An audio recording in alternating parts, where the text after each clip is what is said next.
సింహాచలంలో కొలువైన శ్రీ వరాహ లక్ష్మీ నరసింహస్వామి సోదరి అడవివరం గ్రామ పొలిమేర దేవత శ్రీ మరిడమ్మ అమ్మవారి పండుగ మహోత్సవం కన్నుల పండుగగా జరిగింది.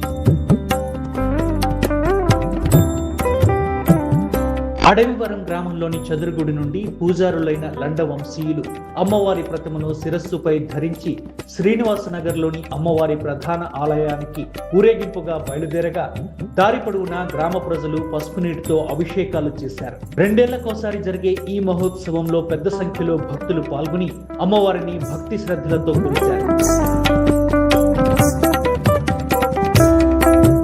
చుట్టుపక్కల 14 గ్రామాలకు రక్షణగా పొలిమేర దేవతగా విరాజిల్లుతున్న శ్రీ మరిడమ్మ అమ్మవారిపై దుష్ట శక్తుల ప్రభావం ఉంటుందని భావించే గ్రామస్తులు ఆ దుష్ట శక్తులు అమ్మవారి దరి చేరకుండా కర్రలతో వాటిని తరిమికొడుతూ అనుపు మహోత్సవాన్ని ఘనంగా నిర్వహించారు. ఈ సందర్భంగా అమ్మవారి ప్రధాన ఆలయంలో వివిధ ప్రత్యేక పూజలు నిర్వహించి పండుగ మహోత్సవాన్ని పరిసమాప్తం చేశారు.